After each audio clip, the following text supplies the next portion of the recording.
Major Mozaffar ভারতে যাওয়ার পরে উনি ভালোভাবেই আশ্রয় পান।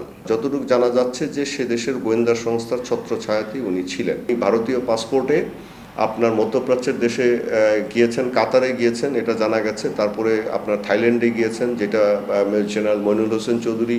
তা আবার 2009-এর পরে উনি আসছেন, এসে বাংলাদেশের বিভিন্ন এলাকায় ছিলেন। বাংলাদেশের আবার ভিন্ন নামে কাগজপত্র তৈরি করেছেন। তাহলে এটা কেমনে তৈরি করেছেন?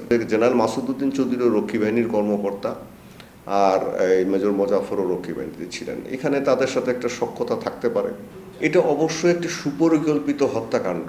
ভারতীয় বিভিন্ন বই, বিভিন্ন গণমাধ্যম এবং অন্যান্য সূত্রে যেগুলো এই পর্যন্ত প্রকাশিত হয়েছে, এবং বাংলাদেশেও এগুলো নিয়ে যা আগে প্রকাশিত হয়েছে, তাতে সুস্পষ্টভাবে দেখা যায় যে এই পরিকল্পনাটা একটা দীর্ঘমেয়াদী পরিকল্পনা ছিল। সুতরাং যারা যারা জড়িত ছিল তাদেরকে রক্ষা করারও একটা ব্যাপার ছিল, যারা পরিকল্পনা করেছিল। এবং সেজন্যই মেজর মোজাফফর ভারতে যাওয়ার পরে উনি ভালোভাবেই আশ্রয় পান। এবং যতটুকু জানা যাচ্ছে যে সে দেশের গোয়েন্দা সংস্থার ছত্রছায়াতেই উনি ছিলেন।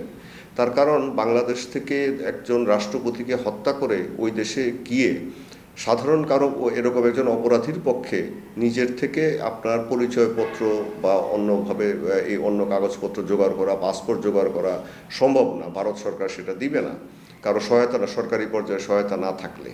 আর বাংলাদেশ থেকে কেউ গিয়ে ওখানে হুট করে কিছু টাকা পয়সার ব্যাপার আছে, থাকার, ব্যবসা বাণিজ্য করার, জানা যায় যে উনি সেখানে ব্যবসা করতেন, তো সেগুলো কে দিল, এই প্রশ্নগুলো আছে। এবং তিনি ওইখানে দুইটা নাম ব্যবহার করতেন এই ব্যাপারে। যেটা জানা গেছে, একটা নাম ছিল বিপ্লব সরকার আর একটা হচ্ছে জয় ব্যানার্জি।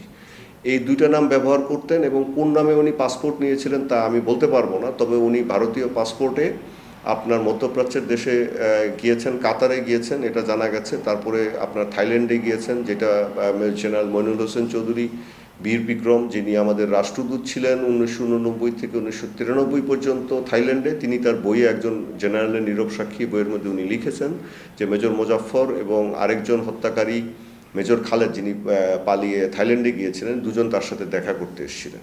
সুতরাং এটা সুস্পষ্টভাবে আমরা বলতে পারি যে অবশ্যই এই বড় কারো সহায়তা এর মধ্যে ছিল। এটা আপনার ওখানকারও ছিল, এবং আমাদের দেশের অভ্যন্তরেও যারা যেই গ্রুপগুলো চাচ্ছিল জেনারেল জিয়াকে, বিএনপিকে সরিয়ে দেওয়ার জন্য, তারাও সহায়তা করেছিল।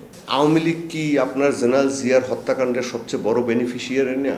জেনারেল এরশাদ বেনিফিশিয়ারি, এবং জেনারেল এরশাদ এসে আওয়ামী লীগকে আবার পুনঃপ্রতিষ্ঠা করার জন্য সকল সুযোগ করে দিয়েছিল। বিএনপিকে ধ্বংস করার সব জোগাড় যন্ত্র তিনি করেছিলেন।